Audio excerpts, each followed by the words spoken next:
ಮೂಳೆ ಸಿಕ್ಕ ಬೆನ್ನಲ್ಲೇ ಶೋಧ ಕಾರ್ಯಾಚರಣೆ ತೀವ್ರವಾಗ್ತಾ ಇದೆ.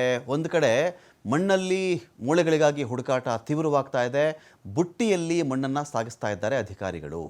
ಮತ್ತಷ್ಟು ಮೂಳೆಗಳು ಸಿಗುವಂತಹ ಸಾಧ್ಯತೆ ಇರಬಹುದು ಅನ್ನೋ ನಿರೀಕ್ಷೆಯಿಂದಾಗಿ ಶೋಧ ಕಾರ್ಯ ಮುಂದುವರಿತಾ ಇದೆ. ಇಲ್ಲಿ ವಿಧಿವಿಜ್ಞಾನ ಪ್ರಯೋಗಾಲಯಕ್ಕೆ ಮೂಳೆಗಳ ರವಾನೆ ಆಗುತ್ತೆ.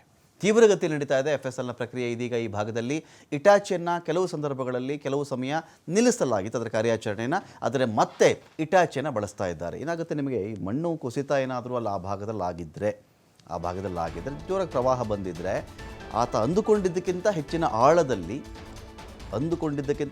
ಆಳದಲ್ಲಿ ಶವ ಸಿಗಬಹುದು, ಅಸ್ಥಿಪಂಜರ ಸಿಗಬಹುದು, ಮೂಳೆ ಸಿಗಬಹುದು ಅಂಥೇಳಿ. ಹೀಗಾಗಿ ಇಲ್ಲಿ ಏನು ಮಾಡ್ತಾ ಇದ್ದಾರೆ, ಆ ಭಾಗದ ಮಣ್ಣನ್ನು ಬುಟ್ಟಿಗಳಲ್ಲಿ ಸಾಗಿಸ್ತಾ ಇದ್ದಾರೆ. ಅಂದರೆ ಇಲ್ಲಿ ಯಾವುದೇ ಎವಿಡೆನ್ಸನ್ನು ಬಿಡುವಂತಿಲ್ಲ ಅನ್ನೋ ಕಾರಣದಿಂದ SIT ತನಗೆ ಏನು ಜವಾಬ್ದಾರಿನ ವಹಿಸಲಾಗಿದೆಯೋ ಆ ವಿಚಾರಕ್ಕೆ ಸಂಬಂಧಪಟ್ಟಂತೆ ವೈಜ್ಞಾನಿಕವಾಗಿ ಏನೆಲ್ಲ ಈ ಥರದ ಒಂದು ಇನ್ವೆಸ್ಟಿಗೇಷನ್ನಲ್ಲಿ ಮಾಡಲಿಕ್ಕೆ ಸಾಧ್ಯ ಇದೆಯೋ, ಒಂದು ಸ್ಥಳ ಪರಿಶೀಲನೆ ಆಗಲಿ, ಒಂದು ಸಾಕ್ಷಿ ಆಗಲಿ, ಮೂಳೆ ಆಗಲಿ, ಒಂದೊಂದು ID ಕಾರ್ಡ್ಗಳಾಗಲಿ, ಅಥವಾ ಒಂದು ಬಟ್ಟೆ ಸ್ಯಾಂಪಲ್ಗಳಾಗಲಿ, ಮೂಳೆ ಸ್ಯಾಂಪಲ್ ಆಗಲಿ, ಯಾವುದನ್ನು ಬಿಡ್ತಾ ಇಲ್ಲ SIT.